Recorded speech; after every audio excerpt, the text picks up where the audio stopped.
Deep in the Amazon, explorers just ruined the best game of hide-and-seek in history. They stumbled across a 500-pound snake snoozing in the mud, convinced its disguise was perfect. At first glance, it looked like a famous green anaconda, and then the lab tests came back. The massive predator turned out to be one of the largest snakes in the world, and a brand new species undiscovered for millions of years. The Amazon is one of the most unwelcoming places on the planet. It's like a video game setting where everything is trying to get you. You've got frogs that sweat neurotoxins, ants with stings that feel like getting shot, and electric eels that can tase you if you get too close. And that's just the start. But the real kings of the jungle are anacondas. They are the ones handing out the strongest hugs in the animal kingdom.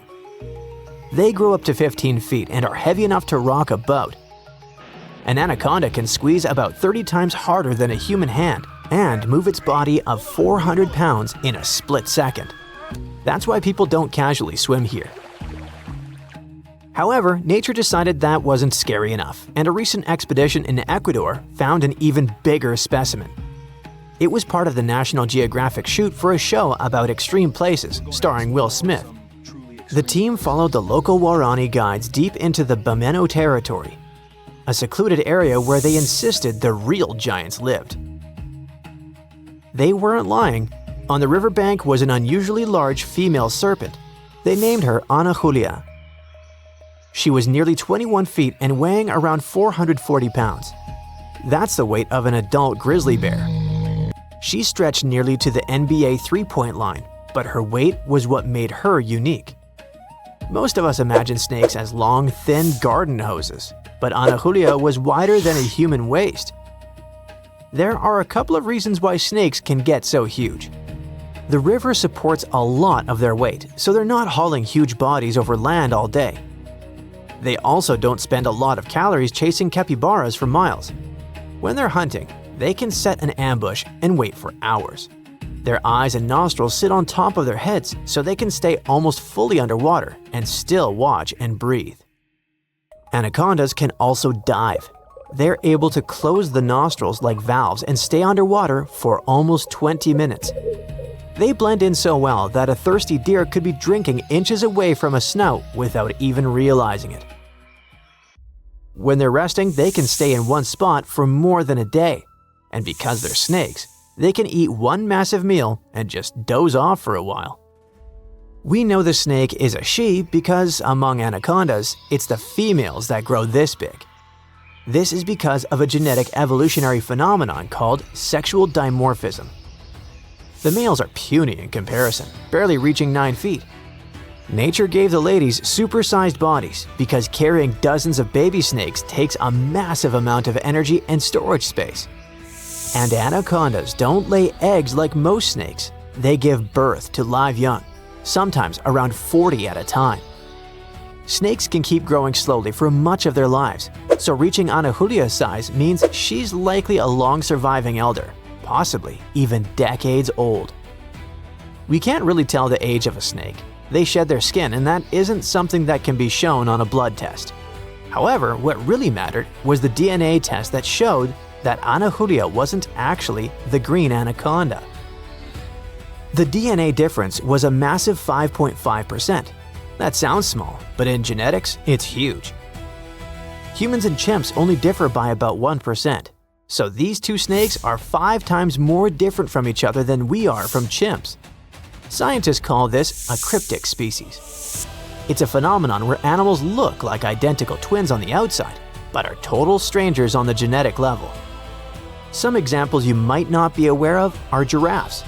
To us, they all look the same, but genetics shows there are several different species.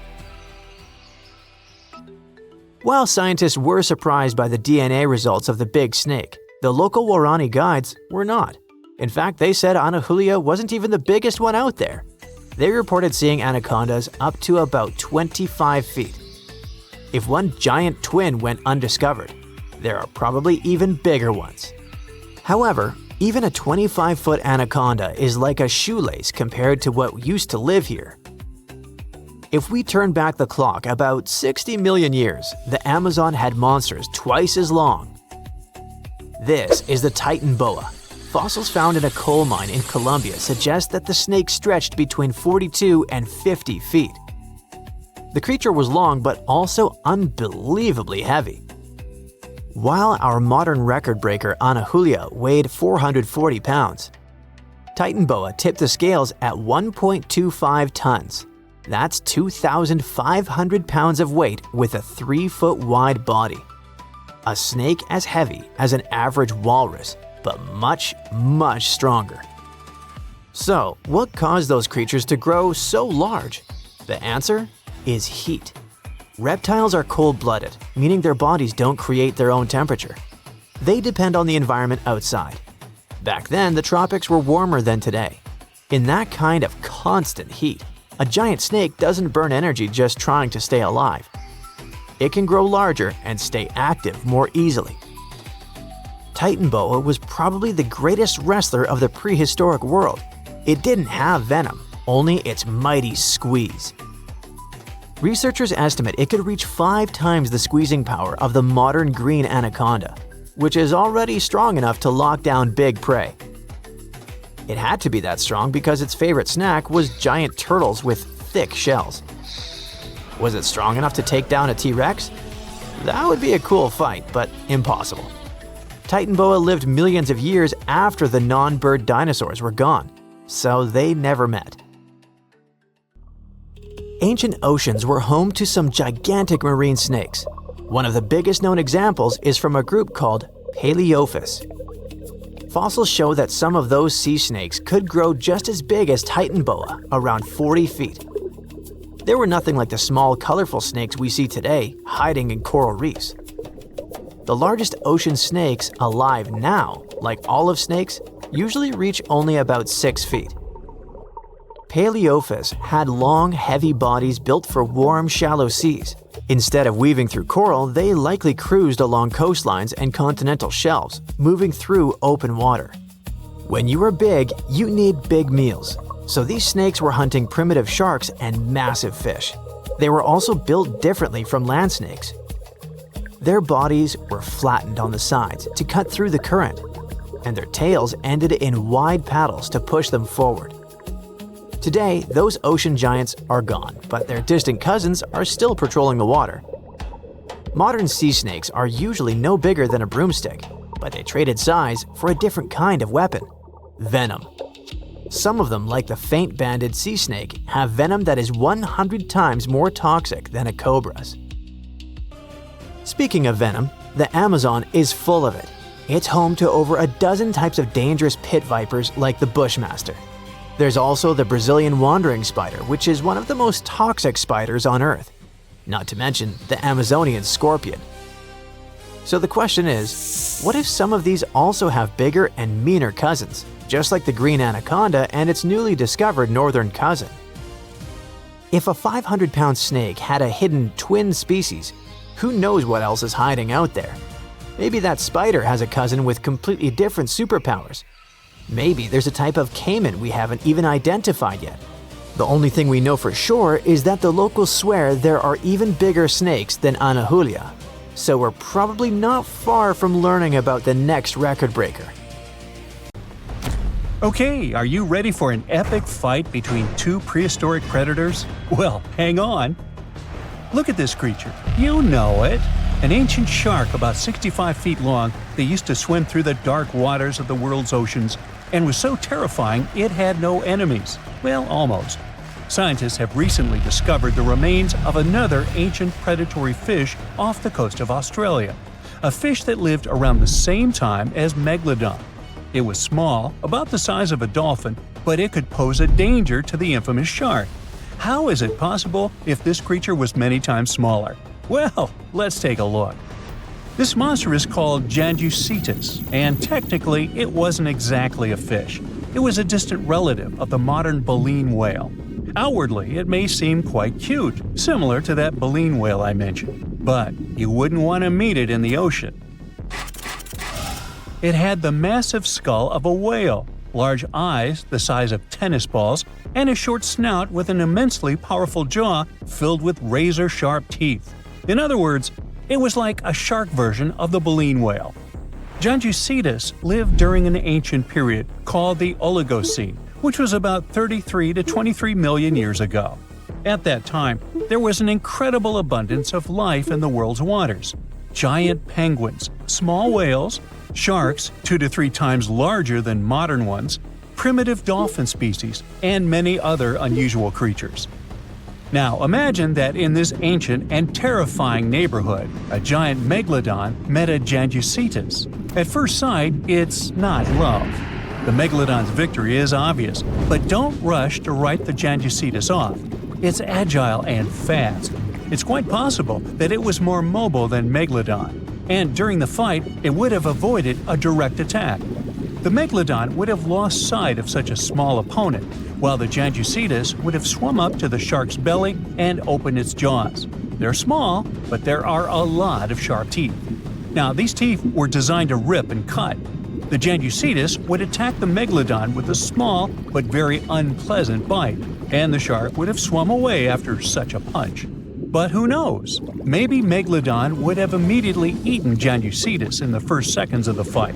Megalodon could have won, but in terms of speed and mobility, it would have lost. So let's look at something bigger, something that could actually have competed with Megalodon. It doesn't have to be a monster living at the same time as the ancient shark. We can make our own rules. Imagine that all ancient marine creatures ended up in the same pool with Megalodon. So its next opponent is the Liopleurodon. Now initially scientists thought that this monster could grow to be 82 feet long, which is even larger than Megalodon. But more accurate studies have shown that it only reached 32 feet, which is about the size of a modern orca. The Liopleurodon lived in the waters of Western Europe around 160 to 155 million years ago and shared territory with other dangerous reptiles such as ichthyosaurs and plesiosaurs. Yes, it was smaller than them, but it had one big advantage. The Liopleurodon possessed one of the largest jaws in the animal kingdom, which accounted for about 20% of the total length of its entire body. That's a mouth. Its jaws were about 6.5 feet long. A huge, toothy mouth the size of an adult basketball player filled with smooth and dagger-sharp teeth, ideal for cutting steaks and peeling ammonite shells. And by the way, scientists suspect that ammonites and squid were the creature's main diet. This super predator was also a very fast and agile creature that ambushed and attacked its prey from below. Megalodon would have been in big trouble. The grip strength of a Liopleurodon would surely be more powerful than that of Megalodon. Besides, the Liopleurodon's size and mobility would allow it to attack the enemy from different sides. It's probably why Megalodon would have lost in that fight. The next opponent for our Megalodon is the Dunkleosteus, and to be honest, this guy has almost no chance of defeating the large ancient shark. But the Megalodon probably wouldn't have beaten it either. The Dunkleosteus was one of the earliest predators of the ocean. It lived in the late Devonian, about 382 to 358 million years ago. Its size was about 13 to 32 feet or even less, and it also had no teeth. What? A predator without teeth? How did it survive in a dangerous prehistoric world? Well, it grabbed and chewed food with the help of special jaw growths. Those growths were so powerful that they could pierce steel, if there was any around. In a sense, these were not teeth, but bones. Okay, let's say the Megalodon grabbed this predator by the belly and it couldn't do anything with its growths. But the problem is that the Megalodon would have hardly done anything either, because the Dunkleosteus was a heavily armored fish. Just look at this shell. It probably limited its mobility, but it provided incredible protection. This monster felt like a big stone in the teeth of the Megalodon. It's unlikely that the Megalodon would have wanted to chew this stone. It would have spit it out, and both predators would have gone about their business. We've got a draw here. And now, the final match. Here's the next opponent. You see anything? Is this enemy invisible? What's happening? Ah, there it is. Meet the Telemonstrum. It's a tiny ancient monster just 11 inches long. Huh? What can it do to a giant shark? Next to the Megalodon, the Telemonstrum is like a box of matches compared to a human. But if the megalodon had had a developed brain, like people do, it would have been very scared of this creature and would have immediately swum away. Many people scream and run away in fear when they see a creepy insect crawling or flying, or when a mouse runs across the floor. Some of us jump on the couch in horror. Not all of us, but some. The megalodon would have jumped out of the water like a dolphin if the telemonstrum had charged at it. Just check it out. It looks like an underwater bike with a long trunk with a jaw at the end. And these handlebars, where you would put your hands to control your bike, are the eyes. It's like the eyes of a hammerhead fish, only thinner and longer. The body of a squid, cuttlefish fins, snail eyes, and a toothed proboscis. This is a horror movie character. Scientists say it probably hunted jellyfish, small fish, and shrimp. And it didn't chew the food, it licked it like ice cream. Obviously, it's not an opponent for the megalodon, but it's still a creepy monster. Well, what would have happened had it really started a fight with a megalodon? It would have been difficult for the ancient shark to find it.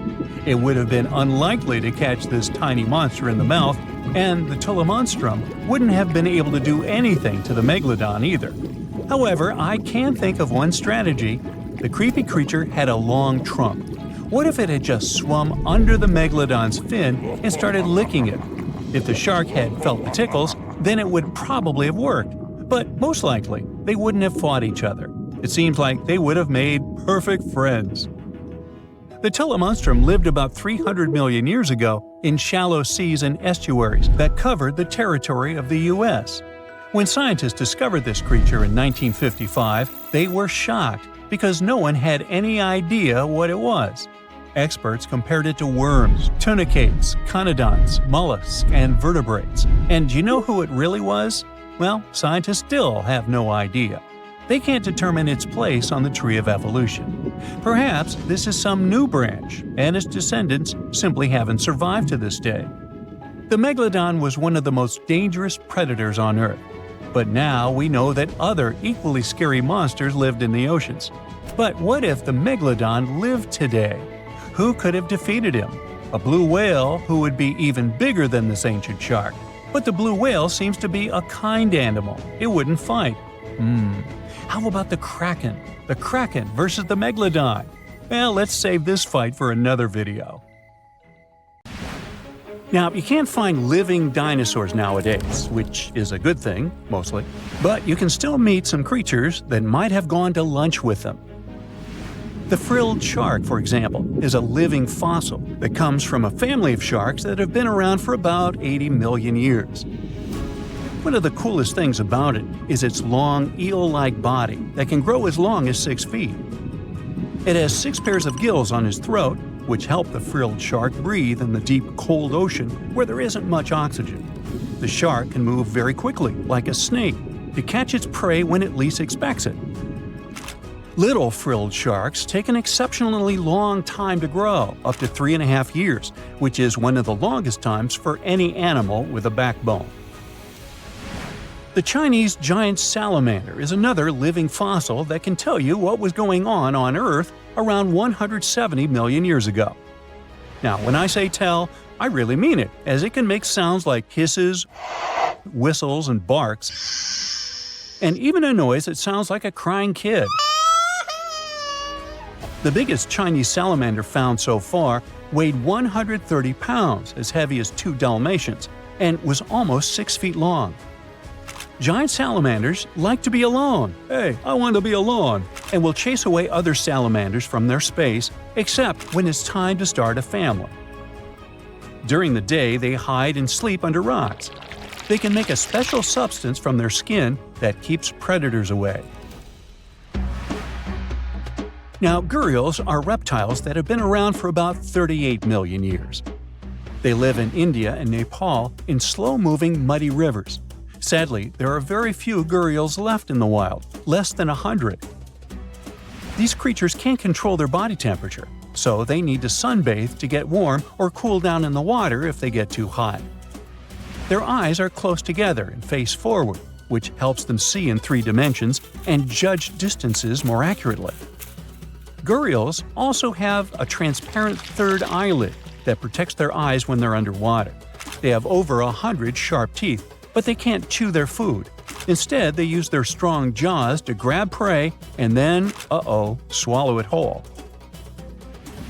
The alligator gar is a fish that has a family history of more than 100 million years. It still has some cool features from ancient times, like being able to breathe both air and water. It also has a special spiral-shaped intestine, like a shark. The alligator gar is one of the biggest and heaviest fish in North America. Just like an alligator, it has a long body and snout, plus a row of sharp teeth. But instead of legs, the gar has fins to help it swim underwater. The tuatara isn't a lizard as you might think, and isn't a dinosaur either. This New Zealand resident is one of the most unique animals in the world. Scientists love studying tuataras because they can help us understand how today's lizards and snakes evolved. One of the coolest things about the tuatara is its third eye, called a parietal eye, on its head. It has its own lens, retina, and a nerve that connects it to the brain. Scientists think it might help the tuatara know when it's light or dark outside and absorb sunlight to make vitamin D or help them keep their body temperature exactly right. Tuataras can live an extraordinarily long time, up to 100 years. Cassowaries are the youngsters on our list, as they've been around for only 60 million years. They have some things in common with dinosaurs, like their three-toed feet and how they breathe. Cassowaries love to eat fruit, lots and lots of fruit. This love of fruit helps the rainforest because when cassowaries eat the fruit, their bodies don't harm the seeds inside. As they move around the forest, they spread these seeds, you can guess how, with their own natural fertilizer, helping new plants grow. Cassowaries are big birds, about 6 feet tall and weigh over 100 pounds. They have a special claw on each foot that is 5 inches long, and they can use it to kick real fast. If they feel threatened, they can charge, kick, and even jump on someone. They can also leap up to 5 feet in the air. So, the best thing to do is stay far, far away from where they live. The order Notostraca is a group of crustaceans that you may know as tadpole shrimp or shield shrimps. These animals have been around for about 360 million years. They have a wide, flat shell that covers their head, and they have a pair of eyes on top. These creatures can be found all over the world in different kinds of water, like freshwater, brackish water, and even salty pools. They can also look different depending on where they live. Notostracans aren't picky eaters and can snack on pretty much anything, from plants to small animals and other shrimps. Some of them are considered pests in places like California rice paddies because they stir up the mud, which blocks sunlight from reaching the young rice plants. Sturgeons are some of the largest fish species on the planet. They live only in the cool waters of the northern hemisphere and never travel below the equator. Even though they are huge, sturgeons don't have teeth. They eat by sucking food off the bottom of rivers, gulfs, lakes, and oceans. Scientists believe that sturgeons came from a group of fish that first appeared around 419 million years ago, long before dinosaurs even existed. Their ancestors survived a big extinction event that wiped out 90% of all species and went on to become the largest fish in many rivers in North America and Eurasia. Sturgeons can live up to 100 years old or even older. Female sturgeons can lay up to 3 million eggs at a time, but not all of the eggs eventually turn into real fish. Our next hero, the Pacific lamprey, has successfully lived through at least 4 mass extinctions. Its ancient ancestors evolved over 450 million years ago. These creatures have cartilage instead of bones and a third eye, which is a special light-sensing organ on top of their heads. Instead of a regular jaw, they have a mouth surrounded by teeth. They latch onto prey and sup up body fluids like real underwater vampires. And although he wasn't living underwater, the story goes that King Henry I of England might have lost his life because of a lamprey. The English monarch loved this fish so much that he defied doctors' orders to stop eating its flesh. He got sick every time he'd have it, but the lack of bones and the unusual taste made the royal fall in love with it. As a result, he got some scary symptoms from eating lamprey and eventually passed away. Can you say clueless? The elephant fish, also called the Australian ghost shark, has been on Earth for around 400 million years. Even though they're related to sharks, they aren't actually sharks. Instead of bones, their bodies are made entirely of cartilage. These fish have a special shiny tissue in their eyes that can make their eyes look like they change color from yellow to green. Elephant fish can be pretty tough and will fight back if they feel threatened. They like to be alone and usually don't hang out with other fish. Horseshoe crabs also deserve the title of survival champs, as they've been around even before dinosaurs, since 450 million years ago. 4 species are still roaming the ocean from Maine all the way to Mexico. Horseshoe crabs are more like spiders than ticks than they are like real crabs. They have 9 eyes, plus extra light sensors near their tails so they can see really well. They breathe underwater using flap-like gills near their belly, and sometimes they use these gills to swim upside down. Every spring, when the tide is high, these creatures come up to the beach at night to mate and lay their eggs, and you can see hundreds of thousands of them. What do Paris Hilton and Chris Hemsworth have in common? Well, apparently, they both want to bring animals back to life. But we're not talking about making your favorite pet live forever. Nope.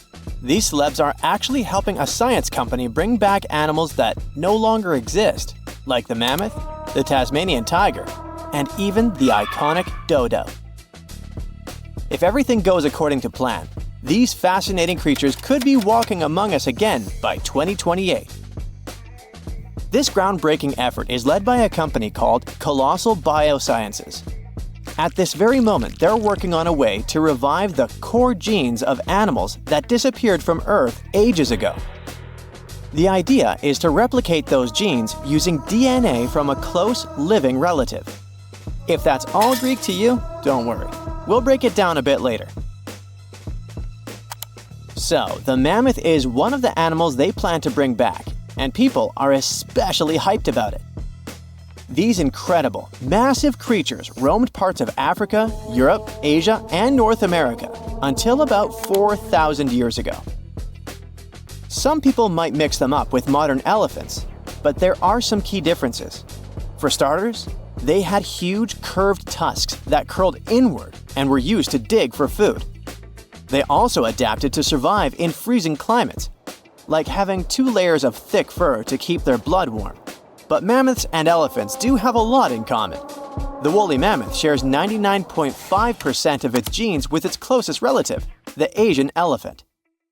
That's huge because it means that mammoths are genetically closer to Asian elephants than Asian elephants are to African elephants, for example. The company's bold plan is to create a living, walking elephant-mammoth hybrid that looks just like the ones that used to roam the planet. This animal will look like, walk like, and even sound like a woolly mammoth, but most importantly, it'll be able to live in the same ecosystem that the mammoth left behind. If the scientists succeed in bringing back enough of these creatures, one of their big goals is to help restore the Arctic tundra ecosystem. But how do they actually plan to create the mammoth? Here's their plan. First, they need to find well-preserved samples of woolly mammoths in places like Alaska, for example. Then they'll need to sequence the mammoth's genome and the genome of its closest relative, the Asian elephant. The next step is to identify the important genes that made the woolly mammoth perfectly adapted to cold temperatures, like its shaggy hair, curved tusks, and dome-shaped cranium. In other words, they need to identify which genes make the mammoth, well, the mammoth. Now comes the interesting part.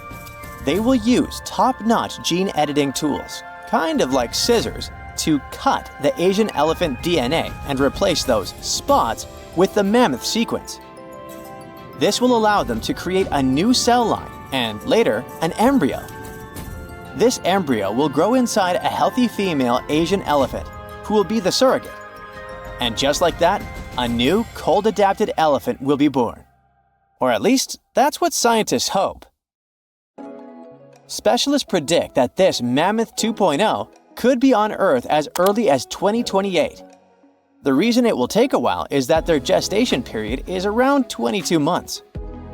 But if that deadline feels too far for you, there is actually a chance we could get a surprise a lot sooner. That's because some of the other animals they plan to revive have a much shorter gestation period, like Australia's thylacine, also known as the Tasmanian tiger. The company is also doing whatever it takes to give this animal a second shot at life. And the good news is that the process seems to be well advanced. Recently, the group announced that the Tasmanian tiger's genome is about 99% complete. This animal was native to the Australian mainland and the islands of Tasmania and New Guinea. A big part of the Tasmanian tiger population disappeared over 3,000 years ago. But about 5,000 of them kept roaming around until pretty recently. It's believed that the last thylacine passed away in 1936. To revive the Tasmanian tiger, scientists first need a sample of the ancient animal. So they took RNA molecules from a 110-year-old preserved head that had been kept in ethanol. The team was really lucky because it's rare to find old samples that are so well preserved, allowing scientists to use advanced DNA analysis techniques. And by that, I mean they did a full, complete analysis. By studying RNA samples from important tissue areas like the tongue, nasal cavity, brain, and eyes, experts were able to learn a bunch of interesting things about the Tasmanian tiger. They could figure out how its brain worked, and also what this beast could smell, see, and taste.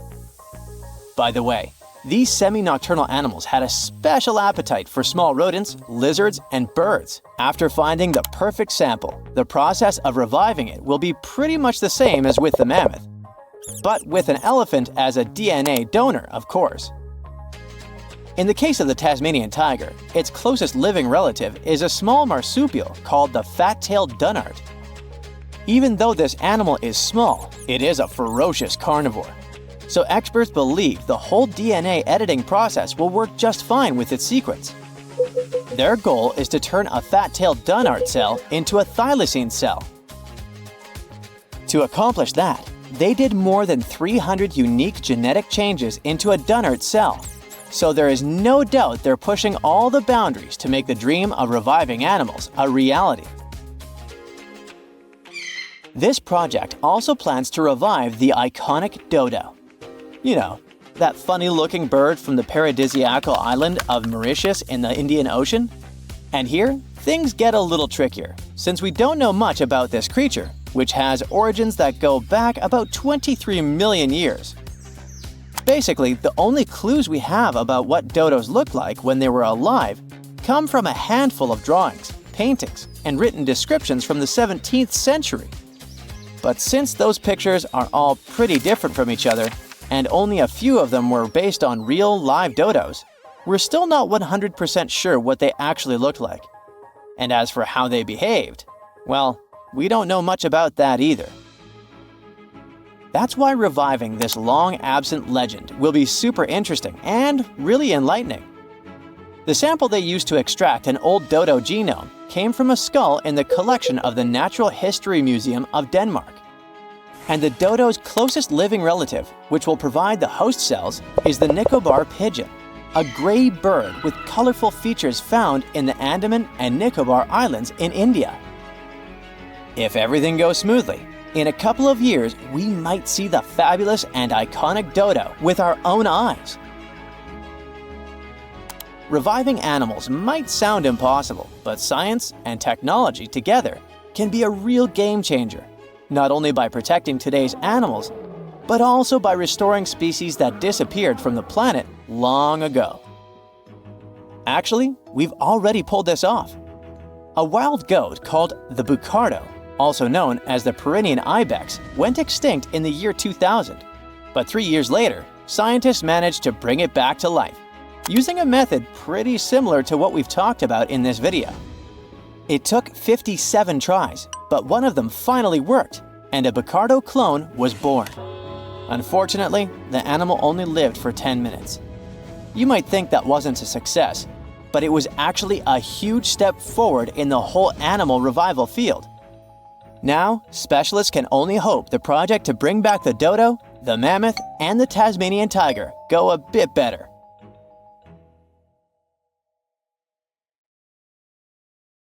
So imagine stumbling upon a creature so huge it could dwarf even the largest known marine animals today. Scientists discovered the fossils of this beast on England's coast and believe it once ruled the waves. The new species was named Ichthyotitan severnensis, but thankfully for me, scientists nicknamed it the Little Stock Monster. Its estimated lengths range from 72 to 85 feet long, almost as big as a blue whale. Megalodon can't even compare to this. It was only about 60 feet long. And what's crazy is that this fossil we found wasn't even an adult, so who knows what their actual size was.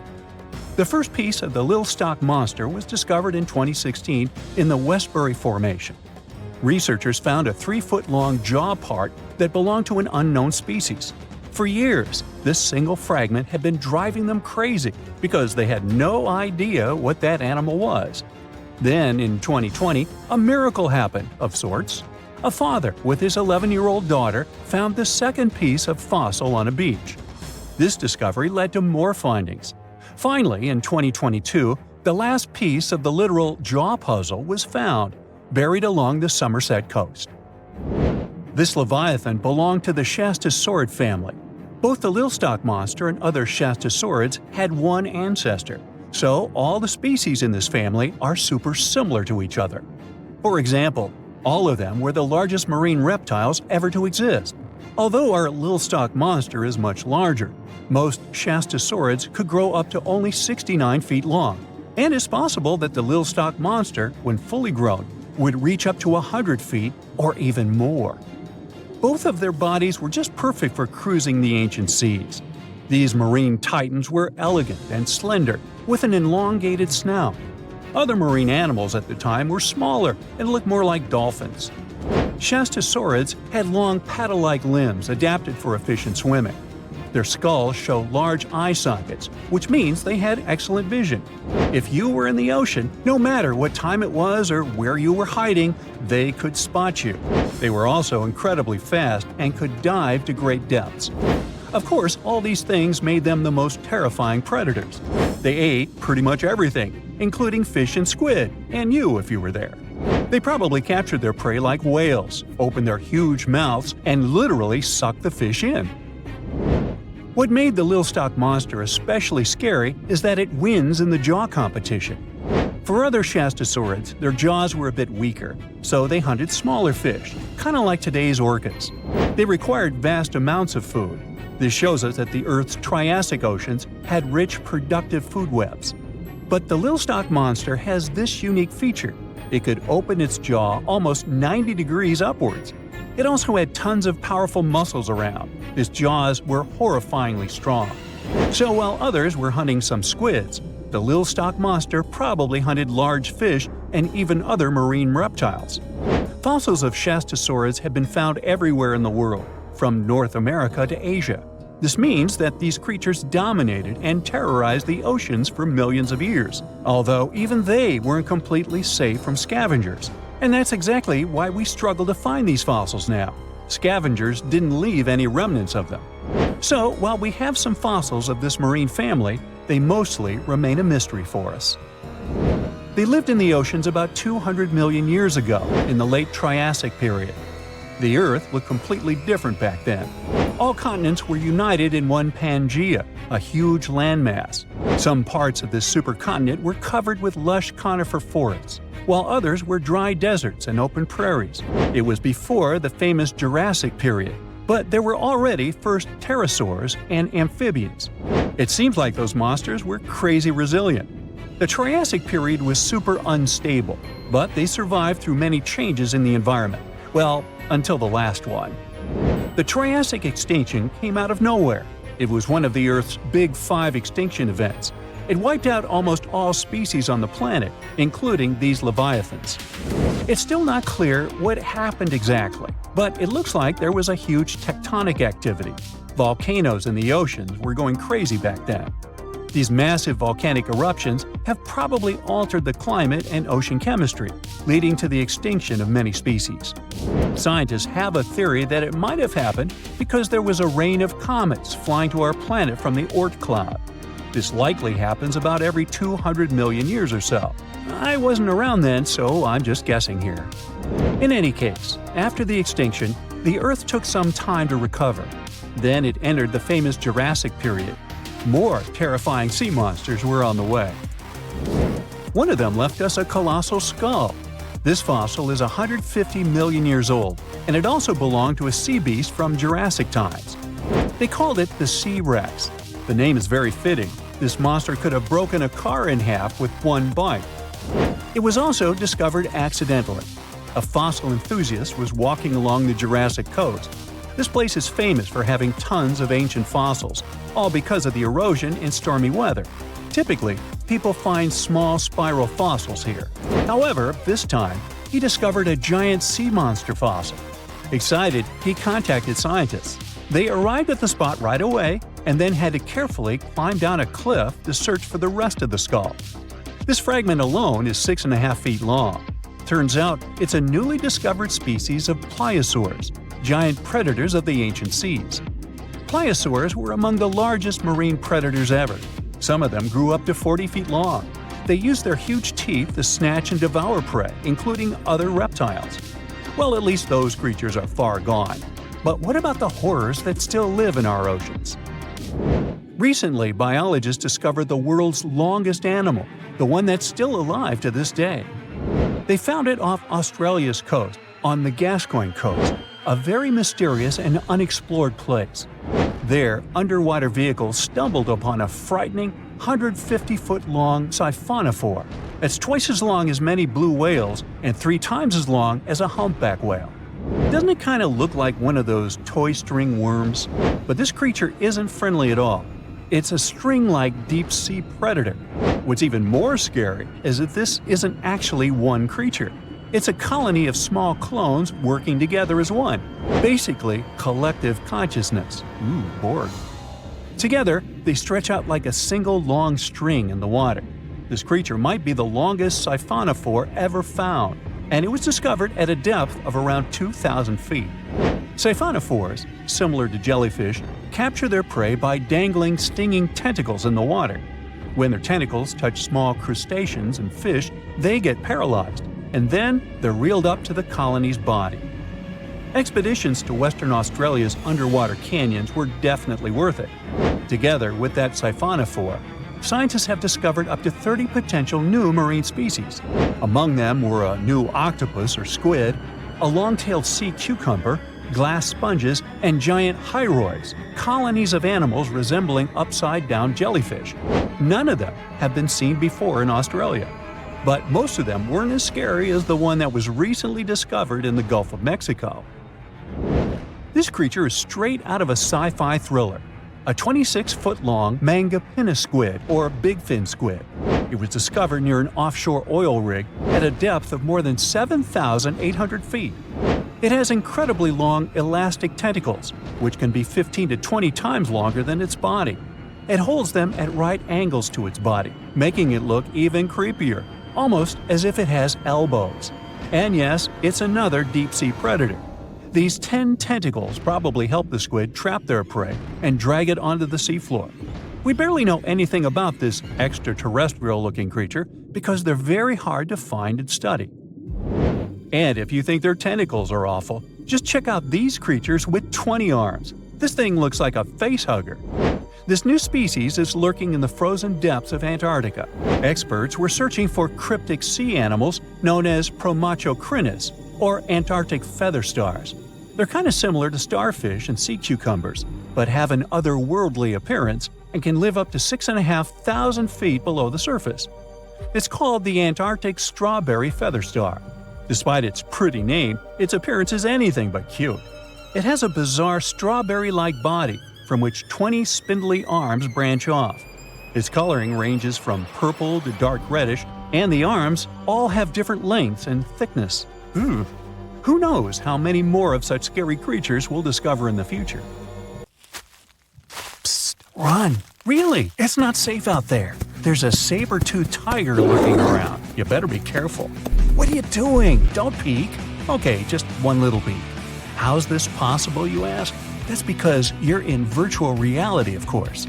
These cool but very dangerous-looking big cats were alive during the last ice age. What if they decided to show up at your doorstep out of nowhere? Knock knock, a saber-toothed tiger is waiting for you to buy its cookies. Meanwhile, the coelacanth, this massive-looking fish, comes from a lineage that's been around for over 300 million years. We thought they didn't exist anymore until 1938, that is, when a live coelacanth was found again. Since then, they've been roaming the waters of the east coast of Africa and the waters of Sulawesi, Indonesia. Man, I wouldn't want to go for a swim and meet one of these fellas face to face. Their jaw has an intercranial joint, which means their mouth opens up by a lot. This is so they can eat large prey, like me. Not good. They're huge, too. Imagine a fish that's as long as you're tall and weighing as much as an average human. The takahe, a flightless bird, was thought to be gone in the year 1898. They're very cute, small and multicolored, usually not taller than your knee. But picture this. You're out for a hike in the Murchison Mountains. Looking around, you spot the bird you thought was extinct. But there they are, as happy as ever, surviving and chilling. Whole colonies of takahes was indeed found just 50 years after they were pronounced extinct. Good job, tiny little birds. A singing dog. Ever heard of those? Riley does sing sometimes when he's bored or hungry, but these are real performers. New Guinea singing dogs. They've been only recently discovered again in the wild for the first time in 50 years. Still, they were never completely extinct to begin with. New Guineans made sure they were safe next to them. But in the wild, very rare and hard to catch a sight of. Look, there goes one. The New Guinea singing dogs are called so because of their famous high-pitched singing. They sometimes sing together, too. A dog choir of sorts, where they all howl together. I bet they sing better than I do in the shower. Not going far from this area, we have bats, but these ones are sort of different. You see, their ears are enormous. I guess that's why they're called the New Guinea big-eared bats. Clever. The species was found again when one of them was accidentally caught in a bat trap. Until then, I guess they were playing hide-and-seek with us, because up till 1890, they had been thought to be gone. They're still not out of the danger zone because of habitat loss. Imagine you discover a fossil of a species you thought had been extinct for a long time, yet 2 years later, a whole living group of said species is found. Well, this is exactly what happened in 1977 with the Majorcan midwife toad. It's sort of brownish in color with darker brown that makes up its skin spots. Other than that, it's just a small toad with googly eyes. The group of live toads was found close to where the fossil was, on the island of Majorca. There aren't many of them left, about 500 in fact, and as of right now, they're declared vulnerable by the International Union for Conservation of Nature. Now, are you a fan of tortoises? You will be when you take a look at this huge beauty. It's called the Ferdinanda Island Galapagos tortoise. It hasn't been seen since 1906, but on February 17, 2019, we were finally able to look at one of these beautiful creatures. It's probably out there with a few of its mates right now, but they also don't allow themselves to be seen. We only know they exist because there's a few tracks and scents. With yet another frog, we have the horned marsupial frog. They're out and about in Ecuador, in the Chocó forest to be more specific. They're called this way because of their distinctive horns directly on top of their eyes. You know the pouch kangaroos use to carry their offspring? Well, the female horned marsupial frog also has that, except it's on the back, so it acts as sort of a backpack. They develop their embryos there, and when they're ready to come out, they hatch as complete infants, unlike regular frogs where they start out as tadpoles. One more toad, the starry night toad or harlequin toad. They're black and covered with loads of white spots all over them. Lost for 30 years, it was discovered back in 2019. Picture them as big bodyguards, water bodyguards to be exact. Oh, that's a very big toad on your screen. Well, for the Arhuaco people, that's exactly what they are, guardians of water. They also have their own name for them, Guna. Sounds like a cheese. When scientists found them yet again, they came across 30 of these little creatures, but initially, they were expecting only one. Well, what a nice surprise. Here's a tiger for you, although it doesn't quite look like your typical tiger. It's called the Tasmanian tiger, and it seemingly disappeared since 1936. But then, out of nowhere, people started seeing them out there in the wild just 5 years ago in 2016. They sort of resemble dogs more than tigers, or a fox maybe. Just take a look at its muzzle. Maybe even a mix of both. Then, a few others started popping up too. And if you happen to think you're seeing one right in front of you, but you're not quite sure, check if they've got stripes on their back. They're definitely out there, but still technically marked as extinct by the IUCN. Okay, picture a horse that looks straight out of a movie scene. Tiny, gorgeous fur, very well behaved. It's tiny, but it's not a pony. It's a Caspian horse. They have an interesting backstory to them. They were discovered by Louise Leyland, who got married to an aristocrat in 1957. Having moved to Tehran, Iran, she didn't quite like how the horses behaved there, so she took matters into her own hands. She took a few people with her, and off they went to the Caspian Sea mountain. And in there, they found 3 of these beautiful tiny little horses. Well, that's how the story goes. Coming up next, a possum that was found in an unexpected place. Guess where? You have 3 options to pick from: hiding in a ski resort, in the Australian outback, or in someone's apartment in the bathroom. Which one do you choose? You have 3 seconds. The right answer is a ski resort. Yes, this possum is called the mountain pygmy possum, and it's originating from Australia. So far, there are 3 different living populations of this tiny possum, but it was believed to be extinct until just 1966. There are fewer than 100 of them, so the IUCN has marked them as critically endangered. Also from Australia is the night parrot, an absolute delight to birdwatchers. Very beautiful, yet mysterious. These little fellas live in very remote areas.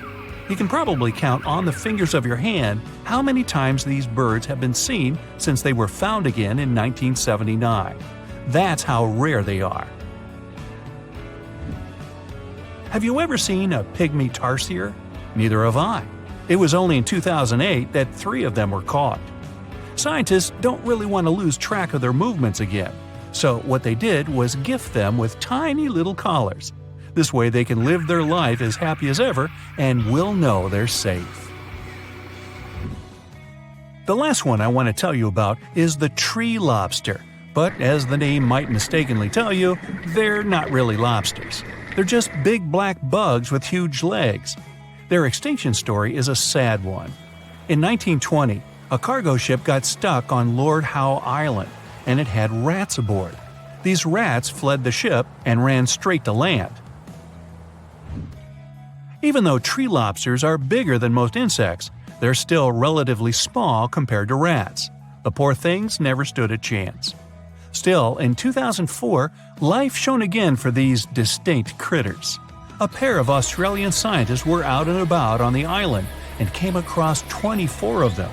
All of them were living beneath one single shrub. Hey, if there's enough space for everyone, it's not small, it's cozy. Bottom line, it's better to be distinct than extinct. Don't you agree? Think you know what lurks in the depths of the ocean? While nearly 95% of our oceans haven't been explored yet, it's hard not to let your imagination run wild. But thanks to brave explorers, deep-sea cameras, and awesome archaeologists, we do know about some pretty incredible sea creatures living in our waters today, and millions of years ago. From the 9-foot spider crab to the 60-foot prehistoric megalodon, These sea dwellers come in all shapes and sizes. But let's focus on sea creatures famous for their huge size. Can you guess which living species of whale is the largest? Well, it's not the orca, but that's a good guess. The orca is a toothed whale that can grow to anywhere from 23 feet to 32 feet, which is slightly smaller than a school bus. How about the narwhal? Nope, they're not the biggest either. These unicorns of the sea live mainly in Arctic waters and only grow 13 feet to 20 feet in length, and that's including their 9-foot tusk. Tired of guessing? Okay, I give in. The largest whale that still exists today is the blue whale. At a jaw-dropping 82 feet to 105 feet, the blue whale is not only the biggest whale we know of, but is currently the largest animal to have ever lived on Earth. Seriously. These animals are bigger than a T-Rex, and even the prehistoric megalodon. If you were to put a blue whale next to a school bus, it would look like it could swallow it. Think about that. According to National Geographic, a blue whale's tongue can weigh the same as an elephant. And their hearts can weigh as much as a car.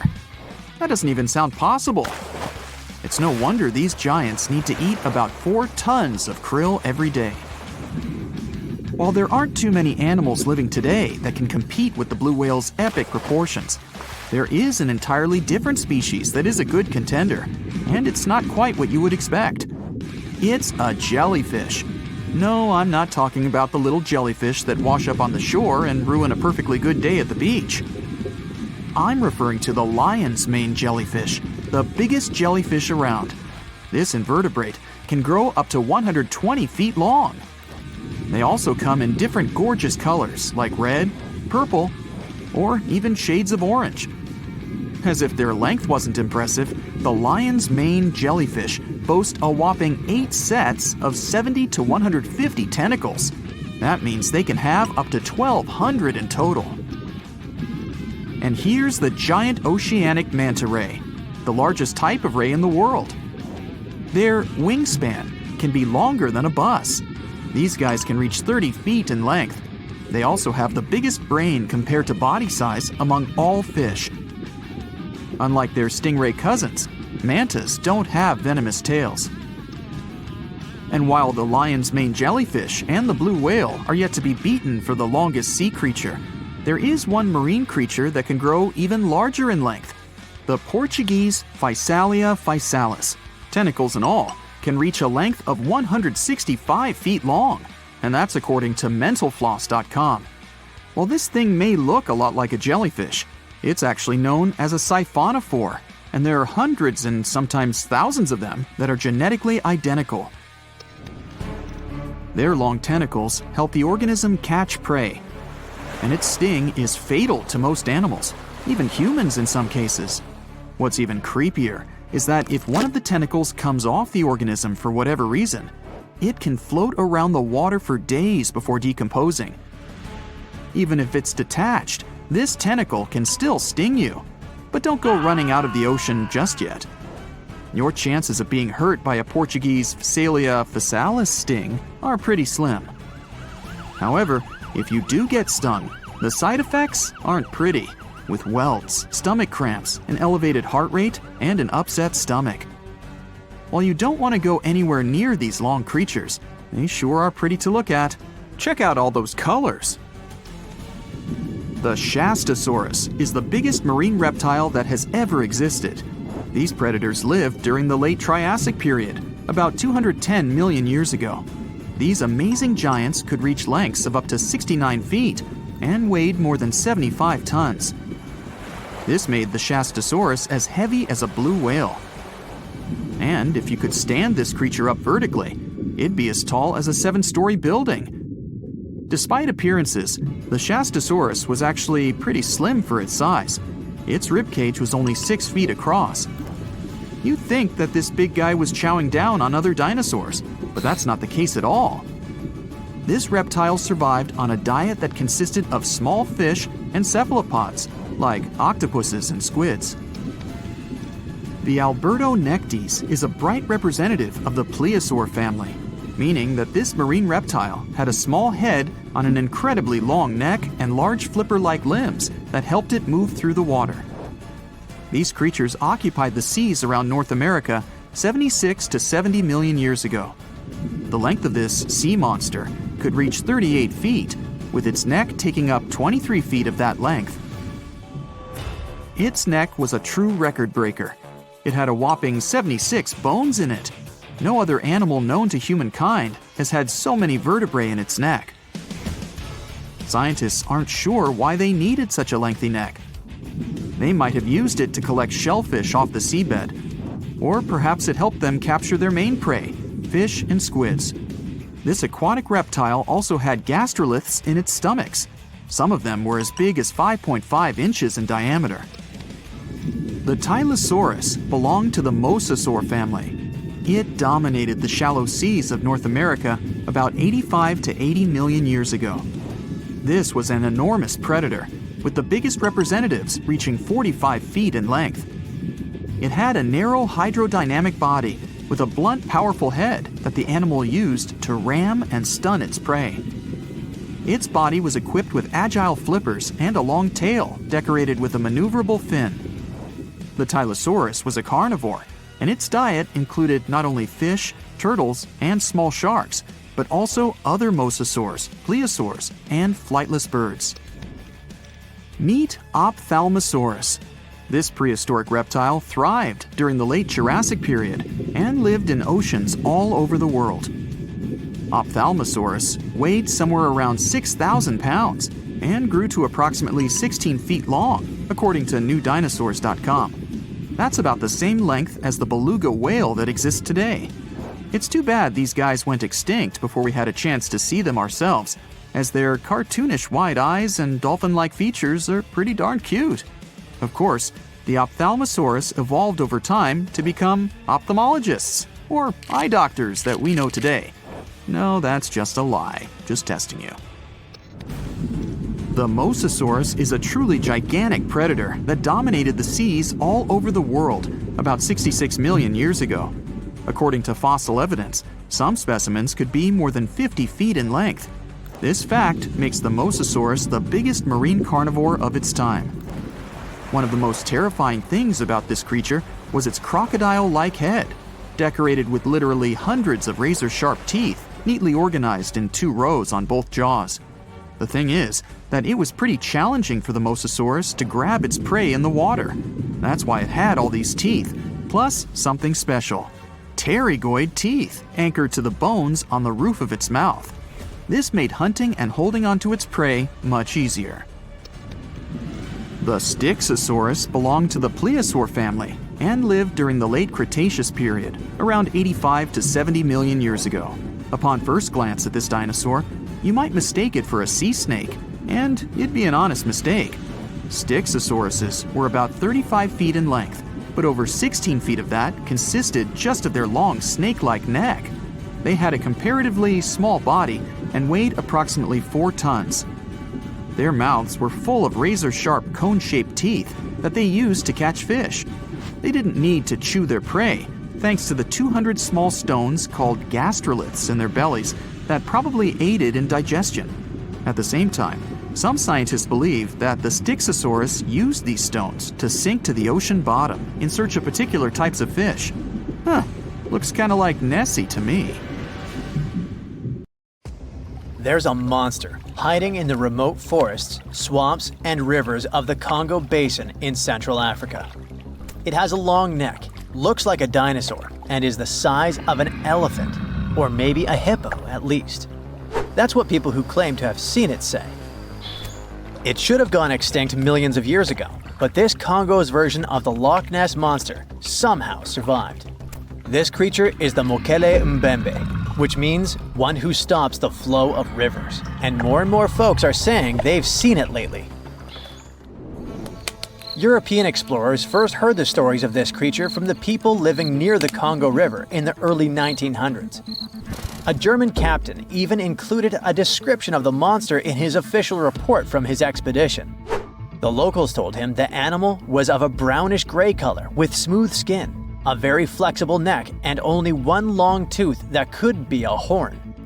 Some of them mentioned a long, muscular tail, like that of an alligator.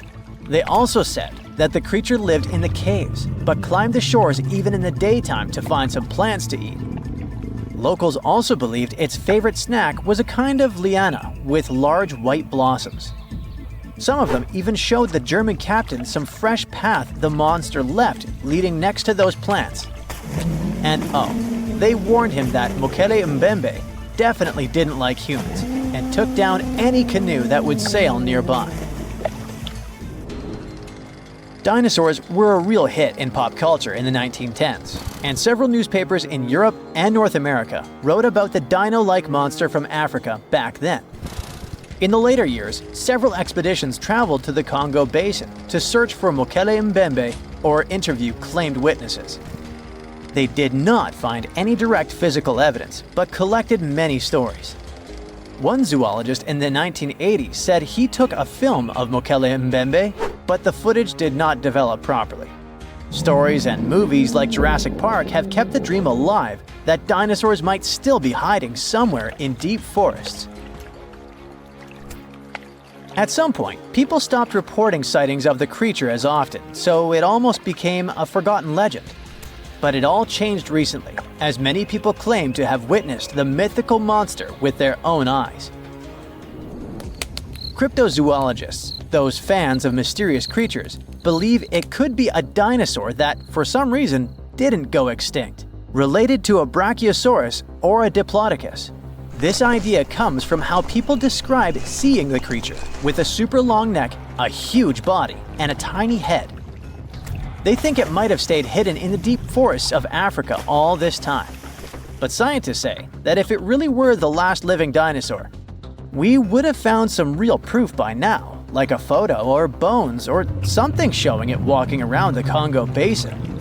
Some expeditions that are trying to find proof the monster is real have even used sonar technology to scan the murky waters of Central African rivers and lakes in search of any large, unidentified creatures.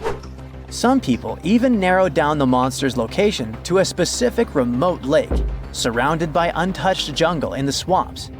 So far, the search for evidence hasn't been successful. The explanation behind all the sightings of the Mokele Mbembe could be the changing ecosystem. More and more human settlements are moving into the huge Congo Basin rainforest. People aren't used to seeing large animals that live in the forest, so they believe they have witnessed the mysterious creature from their folklore. The human brain often fills in the gaps in something we don't know and uses imagination to explain it, especially if there's a ready-made version that everyone's heard of. But still, we can't completely rule out the possibility that there are some new, unknown species of animals hiding in the Congo forests. Maybe just not a missing dinosaur. Another legend, this time Mongolian, says there's a giant worm living deep in the Gobi Desert. Yep, similar to the monster you've seen in Dune. The creature, which is supposedly up to 6 feet long, can spit acid that could melt anything and shoot electricity. They say it spends most of its days hiding underneath the sandy dunes, but likes to come out during the wetter months of June and July. The people in the West first found out about the megaworm of the Gobi Desert thanks to an American paleontologist, Roy Chapman Andrews. This brave man was probably the inspiration for Indiana Jones. In 1926, he wrote about the creature in his book. At the meeting with Mongolian leaders, Andrews heard detailed descriptions of the creature, even though none of them had ever seen it themselves. One of them said it looked like a sausage that was about 2 feet long, with no head or legs. According to him, the worm was so poisonous that just touching it could instantly take your life, and it lived in the loneliest parts of the Gobi Desert. Andrews didn't think the creature was real, but he shared these stories again in another book. And then, stories of the monster spread around the world. In some of them, it's only 1 foot long. In others, it's as large as a human. Some say it looks like a snake, and some describe it as a caterpillar. Some people claim it has wings and can fly, and others think it could be a supernatural evil being without a body. The color of the creature also remains a subject of debate. It could be white-gray, brown, or even bright red. The stories of witnesses are probably so different because the creature doesn't even exist. In 1983, one scientist who was visiting the region heard that an old man had managed to finally catch the mysterious worm. He also found out there was a nest nearby and decided to risk it all and see it. But instead of a scary monster, there was a tartar sand boa inside. Luckily for the scientist, this snake is non-venomous, but it does have gray-brown scales and could match the description of the giant worm. When he showed it to the locals, supposedly all of them said it was the monster they had seen. Big expeditions from America, Britain, and New Zealand came to the Gobi Desert to try and find the creature.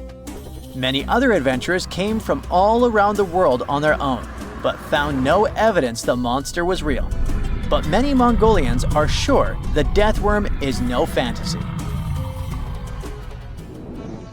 If you don't believe there's a monster in the Gobi Desert, how about one in Lake Worth in Texas?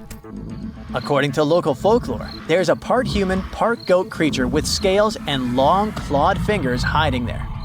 It all started back in July 1969, when locals claimed to have spotted this mysterious creature roaming around.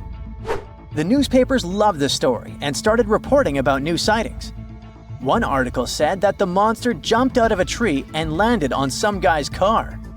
Another report claimed that the Lake Worth monster decided to throw an automobile tire at a group of people. Someone even managed to take a photo of the creature, and the newspapers published it. Locals started flocking to the lake at night, hoping to catch a glimpse of the creature, but no one could find any evidence it was real after all. The author of the monster's photograph later said it was most likely someone's prank, because the creature really wanted to be seen. Then, a reporter from the local newspaper received an anonymous letter saying that it was 3 high school students who decided to dress up and scare people. Even despite this, some cryptozoologists think it could have been an undiscovered primate species that walks on 2 legs.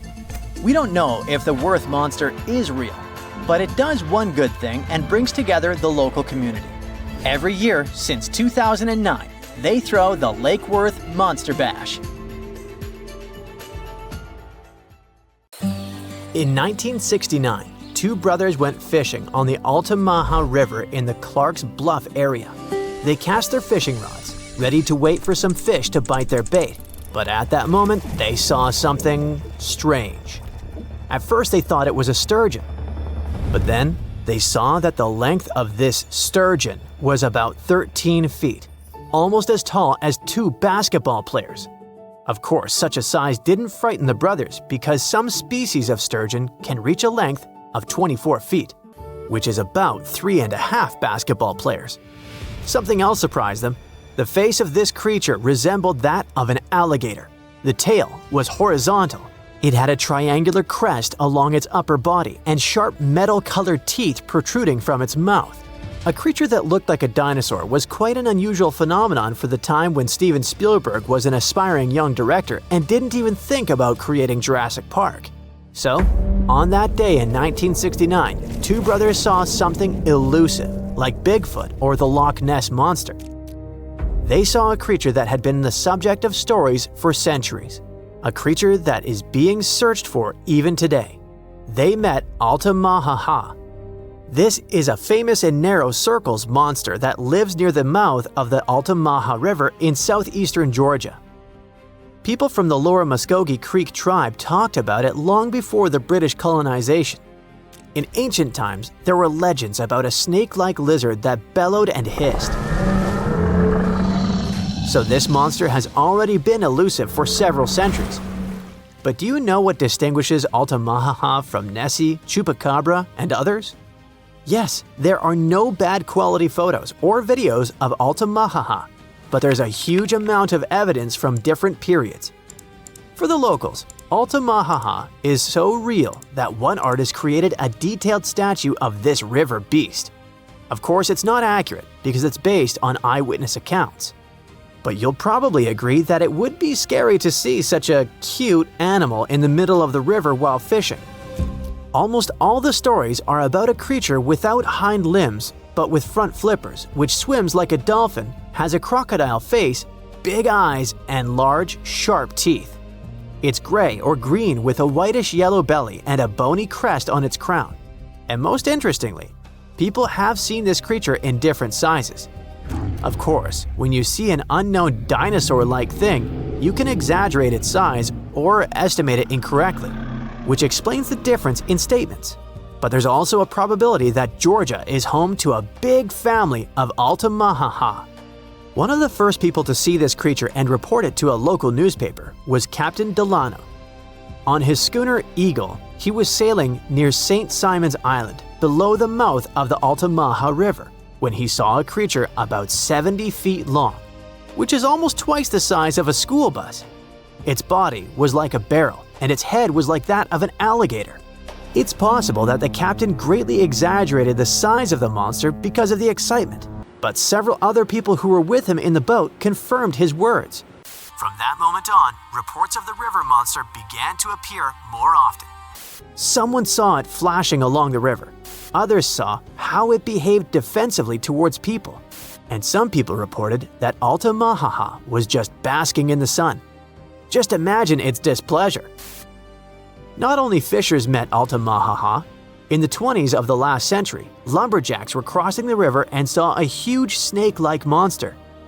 In 1935, a group of hunters saw a creature they called a giant snake. In the 1940s, Boy Scouts encountered a similar creature. And in the 1950s, 2 employees from Reedsville State Prison saw it. For so many years, people have been meeting it, and no one has ever managed to catch the monster. Perhaps it's smarter than it looks and always very careful. Maybe people are afraid to touch it. Perhaps they consider it a national treasure and protect it. But one day, there was a case when Altamaha almost fell into a trap. In the summer of 1980, 2 men saw a monster wallowing on a muddy shore. It seemed like it was stuck and trying to get out. The witnesses said that the rough, dark-skinned creature had finally left the shore, dived into the water, and disappeared. Later that year, another man said he had seen something similar. A snake-like large creature with 2 brown humps protruding from the water. It dived into the water and churned the surface, like a boat while moving. Other witnesses catching crabs described Altamaha as the largest eel in the world. Okay, stop! Many saw it in the last century, but what about more recent news? Is the monster still alive? Oh yeah. In 2002, a man was pulling a boat upriver near the town of Brunswick when he noticed something large, 20 feet long and about 6.5 feet wide, breaking out of the water. In 2010, a photographer caught something strange on camera floating along a canal in the city of Darien. And these cases are just the ones we know about. Surely, many people have seen this thing but haven't talked about it in newspapers or on the internet. If you don't believe these stories, you can go to Darien, get on a boat, and ride along the river to see this monster with your own eyes. Yes, according to reports, this creature always tries to avoid people. It's very cautious, but all the same, you should not get too close to this water lizard twice the size of a school bus. Go to the Museum of Darien to take a photo of the Altamaha statue. There are also souvenirs with the image of this monster. But let's assume that you or someone else managed not only to take a clear photo of the Altamaha, but also catch it. What is the next course of action? What are you going to tell the world, and how will the world react to it? What will happen to the poor animal, surrounded by millions of flashes from reporters' cameras? Will people make a show out of it or send it to a lab? Fortunately, in 2001, scientists already developed an action plan. This plan was drawn up by Scotland's nature agency, NatureScot, since they had concerns about the Loch Ness Monster. At some point, it became too popular and too many people tried to catch it, so the agency became concerned about saving the life of the famous creature. They showed the Nessie contingency plan that can also be used for any unknown animal that lives in water or on land. According to the plan, if the ancient lizard is captured, scientists should take its DNA sample and just release it back into the wild. Fair enough. The animal will receive the same legal protection as other local wildlife in Scotland. All attempts to catch it will be prohibited. But let's imagine that this is exactly what happens. Scientists receive a DNA sample of the Altamahaha, the Loch Ness Monster, or other similar creatures. What could those be? Some ancient descendants of dinosaurs?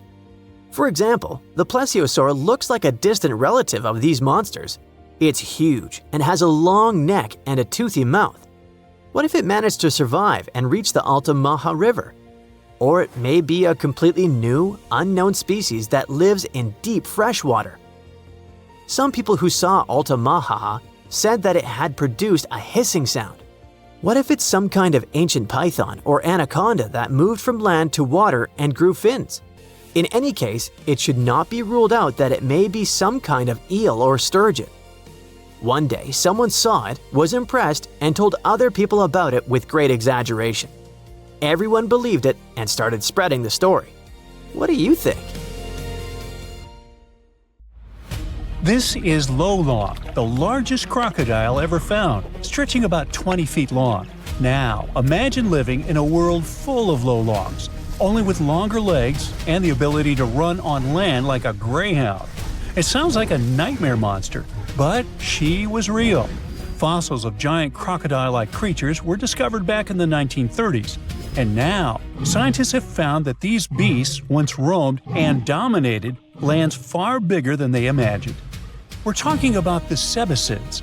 They're a family of prehistoric crocodiles that once ruled South America, especially in what is now Argentina, Brazil, and Bolivia. And scientists discovered that these ancient predators were huge. Some species may have grown up to 20 feet long.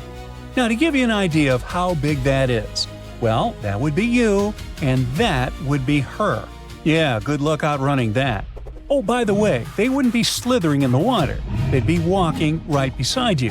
And that's actually the biggest difference between them and their crocodile relatives. Most cebicid species lived entirely on land.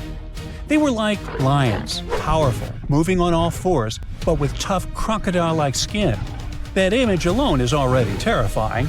But it gets worse when you figure these guys were fierce predators and we could have easily ended up as part of their dinner. Everything about them was perfectly built for the chase. They had narrow, dinosaur-like skulls and long legs that helped them sprint after their prey.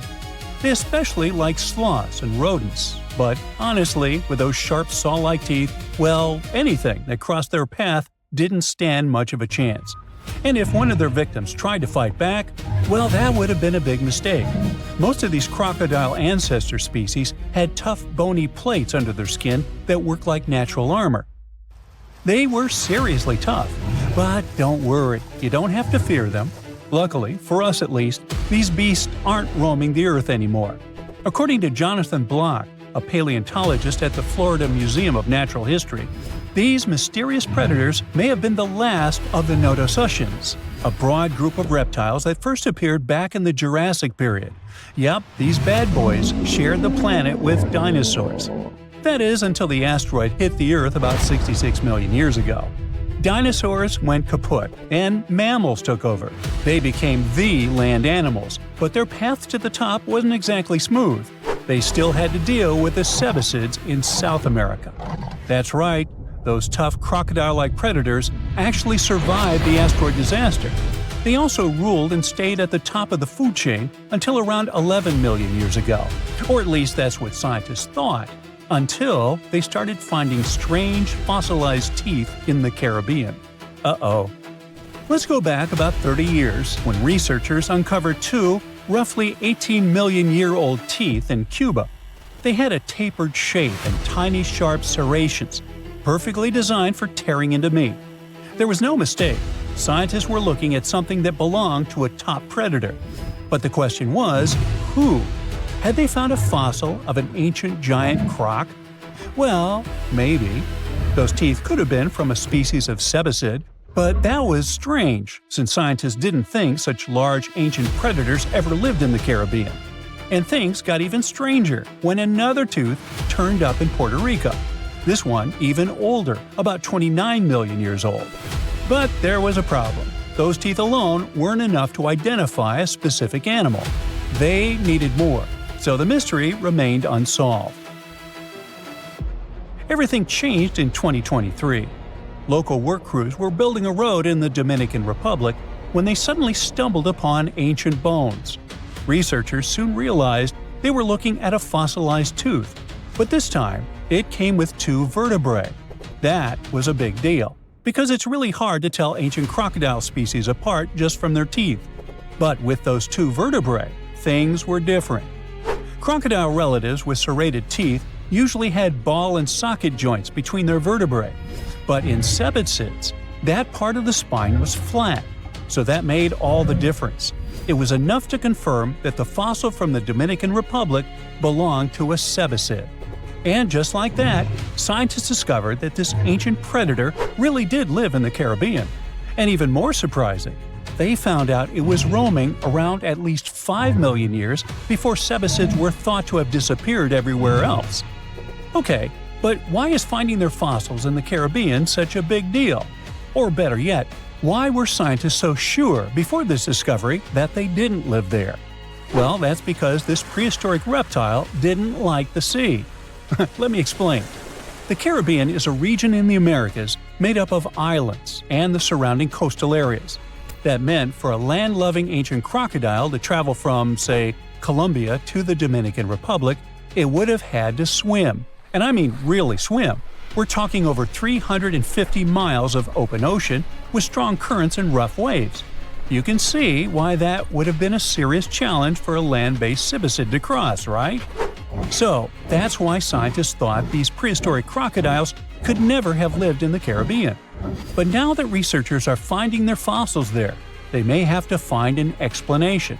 And that is where this discovery becomes even more interesting, as it actually supports the Garlandia hypothesis. This idea first appeared in 1994.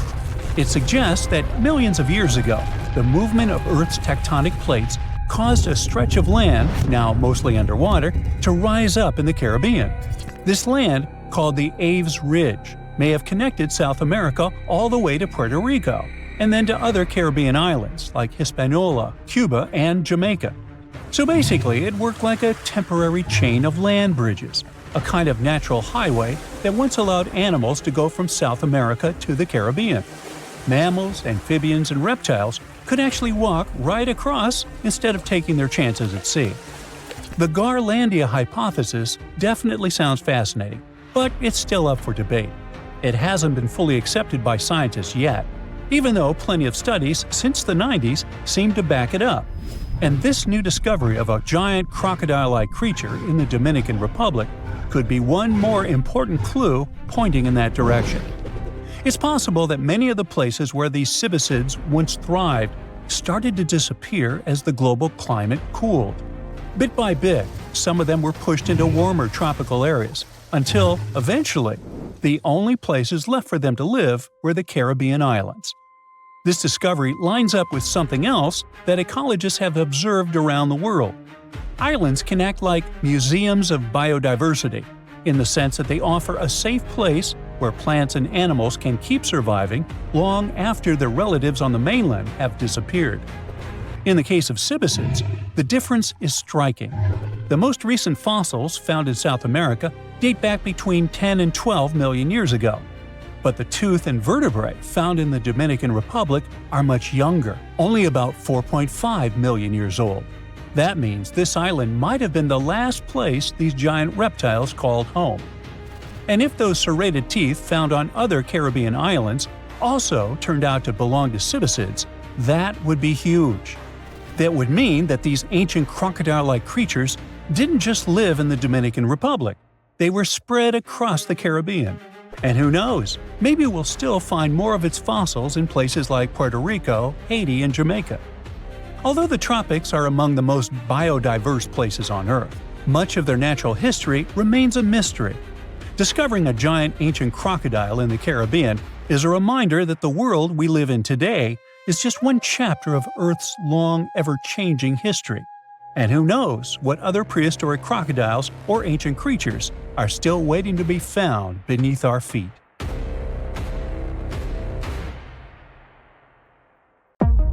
Thanks to sci-fi, we usually imagine extraterrestrials as smart beings with huge heads walking on 2 legs.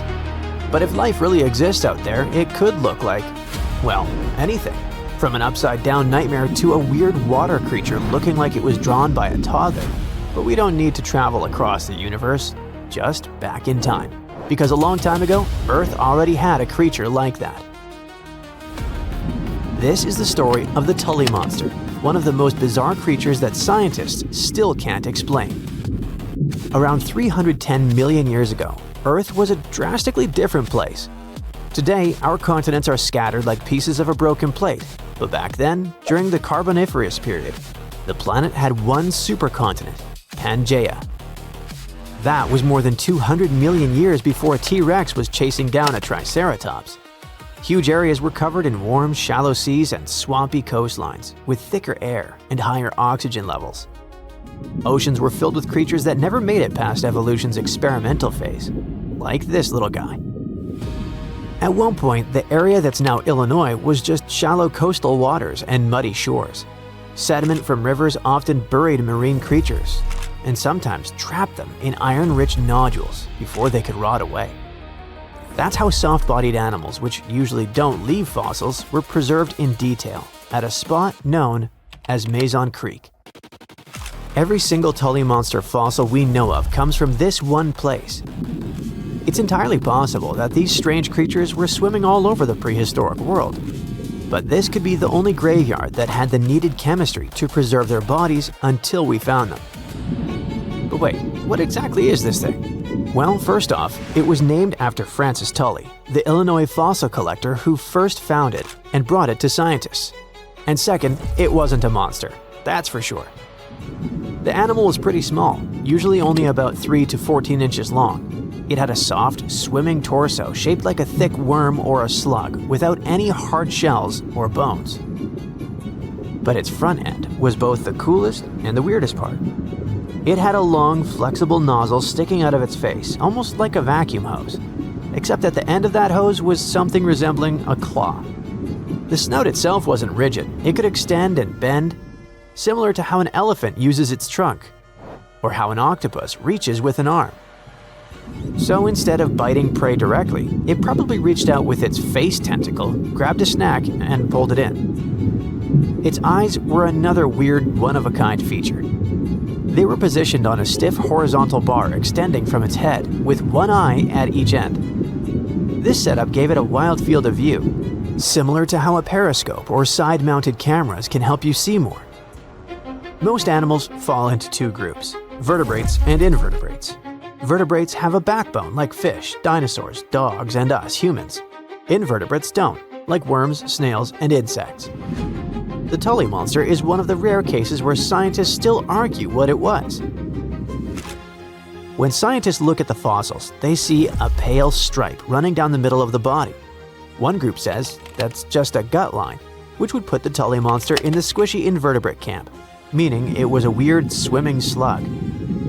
But another group claims that it was a notochord, a kind of primitive stiffening rod that evolves into a spine.